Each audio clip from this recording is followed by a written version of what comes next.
De retour sur notre plateau, toujours en compagnie de M. Banlatoyi Jérémy, psychologue de l'éducation et de la formation, qui nous parle aujourd'hui de l'orientation scolaire et professionnelle. M. Banla, nous sommes de retour sur notre plateau. Ouais. Avant toute chose, je vais rebondir sur votre dernière intervention avant la page des informations pour vous demander, étant donné que c'est les parents qui sont amenés à payer les frais de scolarité de leurs enfants, il arrive que parfois les parents ont des désirs pour leurs enfants. Et au-delà de ces désirs, les parents ont une certaine connaissance de leur enfant que vous, en tant que spécialiste, vous n'avez pas. Ne sont-ils pas mieux placés pour, du moins, vous fournir les informations adéquates ou faire un choix adéquat pour leur enfant? Bon, ok, c'est une très belle question, mais seulement, je ne sais pas si vraiment les parents connaissent leurs enfants. Je ne sais pas. Ils peuvent connaître leurs enfants, c'est tout à fait normal, mais jusqu'à quel degré? Ça, je ne saurais le dire. Parce que la plupart des enfants que nous recevons, quand nous, avant de la confirmation du choix, il y a nécessité que nous obtenions l'adhésion des parents. Puisque ce sont les parents qui financent les études. Justement. Si l'enfant fait un choix et que les parents, pour lequel les parents ne sont pas d'accord, ils peuvent fermer le robinet et dire, bon, ok, tu as choisi, vas-y, va te débrouiller. Et c'est pourquoi nous, avant que le choix de l'enfant ne soit validé, nous rencontrons les parents pour les amener à comprendre ce que l'enfant a fait comme choix. Mais je peux vous dire combien de fois les parents ne connaissent pas leurs enfants. On a le sentiment qu'on connaît nos enfants, mais on les connaît jusqu'à quel niveau? Ce n'est pas parce qu'on les voit jouer, ce n'est pas tout. Il y a des enfants qui ont des désirs parfois totalement opposés aux attentes des parents. Et vous allez vous rendre compte que la difficulté que les parents ont, c'est la méconnaissance de leurs enfants. C'est la grande difficulté. Alors que nous, au-delà des entretiens, nous avons aussi d'autres outils, notamment les tests psychotechniques qu'on peut administrer à l'enfant pour que l'enfant puisse se connaître davantage. Parce que l'enfant lui-même ou le candidat lui-même, parfois il ne se connaît pas assez. Vous voyez? Et donc c'est important qu'il passe par le spécialiste pour mieux se connaître. Maintenant, la grande guerre entre enfants et parents, comment ça vient? Les parents ont souvent tendance à croire qu'ils connaissent tout, ils maîtrisent tout et ils savent ce qui est bon pour leurs enfants. C'est normal puisqu'ils ont vécu avec leurs enfants pendant des années, alors que vous les rencontrez juste au cours des séances que vous programmez. Oui. Et bon, ok, je vais vous donner un exemple. J'ai reçu un enfant. L'enfant a commencé sa vie sexuelle en classe de CM1. Il a commencé par fumer en classe de 6e. Il prenait les stupéfiants en haute dose.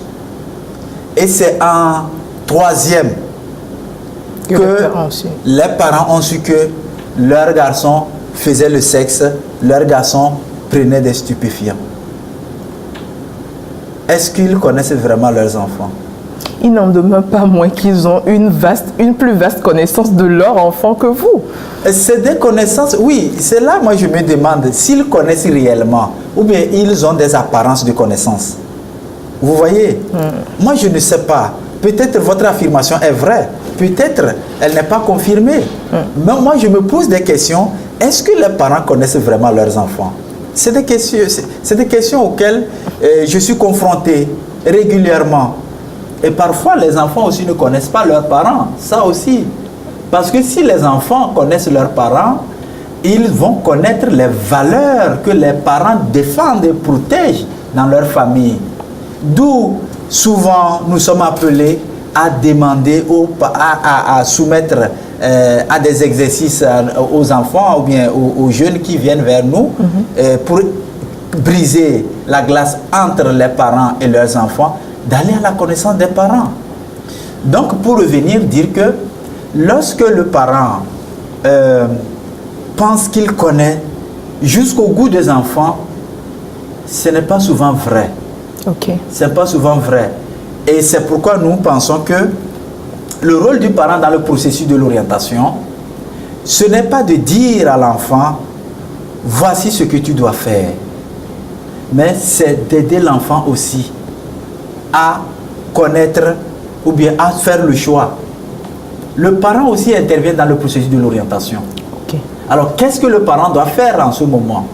Le rôle du parent est de fournir les informations suffisantes à leurs enfants, et des vraies, bien sûr, des informations vraies, des informations dont ils ont la maîtrise, en commençant par le travail du parent lui-même. Le parent doit permettre à l'enfant de le connaître. Le parent doit dire à son enfant, voici ce que je fais j'exerce comme métier, j'exerce comme profession. Voici mon parcours. Voici les moments où j'ai connu des difficultés. Donc il faut que les enfants arrivent à connaître les enfants. Et la seconde chose, c'est d'arriver à à accepter que les enfants apprennent par erreur. Que l'erreur de l'enfant ne soit pas un crime. Il faut châtier. Non. Que le parent aussi regarde dans son rétroviseur pour voir les erreurs que lui aussi il a commises jusqu'à ce qu'il soit aujourd'hui un grand professionnel. Donc, aider les enfants à avoir un niveau de confiance assez élevé pour que le choix dans lequel ils vont s'engager, que ce choix-là, que la confiance qu'ils ont suffisamment développée en eux, leur permette d'atteindre l'objectif qu'ils se sont assignés en s'engageant dans le choix. Et une fois engagés dans ce choix, dans cette voie, que les parents puissent les accompagner, que les parents puissent les soutenir. Voilà ce que moi je pense que le parent peut faire. Justement, parlant des objectifs des enfants, il y a le désir aussi de l'enfant qui rentre en jeu lors de l'orientation. Vous l'avez souligné tout à l'heure lorsque vous énumérez les critères sur lesquels vous vous basez pour aider l'enfant à s'orienter. Maintenant, lorsque la place du désir de l'enfant est assez élevée, vous avez donné le cas tout à l'heure des cursus scolaires qui sont assez longs. Lorsque le choix de l'enfant va dans le sens d'un cursus scolaire qui est très très long sur la durée et que l'enfant ne peut pas embrasser, qui est en même temps coûteux, mais que l'enfant ne peut pas embrasser une carrière, économiser et revenir après embrasser cette formation-là, quelles sont les options qui s'offrent à lui? Non, là, je n'ai pas bien compris la question. Vous avez parlé tout à l'heure des critères et en énumérant les critères, vous avez parlé du choix des cursus, de l'âge de l'enfant, mais aussi des moyens financiers, bien sûr, des parents. Et vous avez donné l'exemple que lorsque l'enfant n'a pas les moyens, il peut embrasser une carrière pour plus tard financer ses études. Oui, tout à fait. Et dans ce contexte, lorsque, après avoir embrassé une autre profession, trouver un emploi pour financer les études dans lesquelles, les études qui lui offriront une profession dans laquelle il se sentira à l'aise, et si après avoir embrassé cette profession, le temps qui lui reste, en fonction de son âge, ne lui permet pas de suivre le cursus de départ et d'embrasser la profession à laquelle il aspirait au départ, quelles sont les options qui s'offrent à lui? Non, le problème que vous posez, vous voyez, au départ, je voudrais que ceux qui nous suivent sachent que les enfants vont à l'école pas pour faire le cumul des diplômes, mais c'est pour se projeter dans l'insertion professionnelle demain.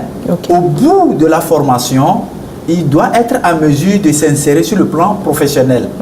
Donc, quelqu'un qui exerce déjà un métier, qui exerce déjà une profession, cette personne qui veut faire une autre formation n'a plus les mêmes contraintes que celui qui est en train de se préparer pour s'insérer à partir de la formation. Aujourd'hui, certes, je suis spécialiste dans le domaine de la psychologie. Et curieusement, depuis quelques mois, j'ai commencé par avoir les goûts des études en droit. Donc si l'année prochaine, je vais m'inscrire à l'université pour faire le droit, je ne vais pas fréquenter à la fin pour aller faire j'ai l'honneur, pour qu'on puisse me recruter quelque part, mais je fréquente parce que j'ai besoin de ces connaissances-là pour pouvoir me sentir plus à l'aise dans mon domaine. Et donc, le monsieur, ou bien la dame, ou la demoiselle, ou l'étudiant, l'étudiante ou l'étudiant, qui veut maintenant faire une autre formation à laquelle il avait aspiré tant, vu qu'il a déjà quelque chose, il n'a plus les mêmes contraintes. Donc, il ne peut que évoluer avec moins d'inconnus. Parce qu'aujourd'hui, c'est clair, il sait de quoi, ce qu'il exerce, ce qu'il fait quotidiennement. Et maintenant, il veut finir sa formation pour pouvoir, disons, se réaliser. Vous voyez, il cherche maintenant la réalisation de soi. Il n'est pas en train de se chercher comment ceux qui arrivent sans aucune formation de base. Ici, il a déjà une formation, il a déjà une spécialisation. Donc, il cherche juste à se réaliser. Donc, les choses ne sont pas les mêmes. D'accord. Et est-ce que faire appel à un conseiller d'orientation nous garantit que nous serons épanouis à 100% dans nos études ou dans nos formations, sur le marché de l'emploi? Est-ce que ça nous garantit que nous serons à l'aise dans notre profession ou dans notre cursus de formation? Ok.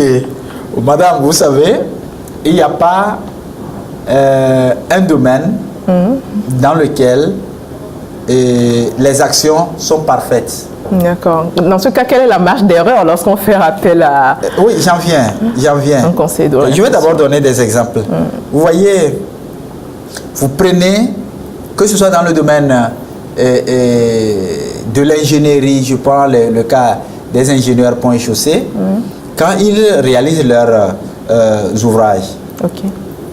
Mais il n'y a pas la perfection, mais ils doivent atteindre un niveau de satisfaction pour que on puisse valider leurs travaux ou leur réalisation. Donc c'est un peu comme ça, que ce soit dans le domaine de la médecine, que ce soit même dans le domaine de l'enseignement, et que ce soit dans le domaine, vos techniciens actuellement qui sont dans leur studio, vous n'allez pas me dire qu'il n'y a pas des moments où ils commettent des erreurs. Il y a des erreurs. Certes, mais cela ne fait pas d'eux des personnes incompétentes. Non. Mais dans le cadre justement de l'orientation. Oui, j'en viens pour dire que dans le cadre de l'orientation, quelle que soit la compétence de l'individu, ce sont des pronostics. C'est des questions de probabilité. Alors, la probabilité peut atteindre jusqu'à 0,8, 0,9 sur 1. Ça veut dire que ce n'est pas une probabilité certaine. Maintenant, ça veut dire qu'il y a encore la possibilité que la personne ne puisse pas atteindre le niveau de satisfaction souhaité au départ. Mais maintenant, la personne peut atteindre par rapport et les 0,1 qui restent là, il y a d'autres paramètres. C'est-à-dire que vous pouvez aider la personne aujourd'hui à s'engager dans une formation qui répond à une très large partie de ses attentes ou de ses aspirations. Mais demain, le chemin faisant, il y a d'autres contraintes, il y a d'autres paramètres. À supposer que la personne s'engageait pour une formation dans le domaine de l'électronique et au bout de la formation, il se rend compte que on a atteint un autre niveau de révolution dans ce domaine et que sa formation n'est plus à la page. Vous voyez? Ou bien, en tout cas, ça existe dans tous les domaines. Ça existe dans tous les domaines pour dire que ce qui est vrai aujourd'hui n'est pas forcément vrai demain. Donc, nous pouvons nous lancer et nous, en tenant compte d'un certain nombre de paramètres qui peuvent advenir. C'est pourquoi nous disons que dans l'orientation, dans la construction de son projet scolaire et professionnel, il faut avoir la flexibilité. Ne pas rester dans un schéma rigide pour dire que c'est ça ou rien. Si à la fin, au bout de ta formation, ce pourquoi tu étais formé n'existe plus, il faudrait que tu t'engages ou tu acceptes de te reconvertir. Voilà. Merci beaucoup, Monsieur Banla, pour les informations utiles que vous nous avez apportées au cours de cette émission. Nous espérons que nos téléspectateurs vous ont suivis et que ces informations leur seront utiles à la rentrée prochaine ou pour ceux qui, bien sûr, sont dans un cursus et qui aimeraient vraiment être réorientés sur le plan scolaire ou professionnel, que ces informations leur seront utiles et qu'ils sauront à partir d'aujourd'hui qu'il y a des personnes formées pour les aider dans ce domaine. Chers téléspectateurs, nous espérons qu'aujourd'hui vous avez eu assez d'informations sur l'orientation scolaire et professionnelle. Nous vous remercions pour votre attention et nous vous donnons rendez-vous la semaine prochaine pour une autre émission.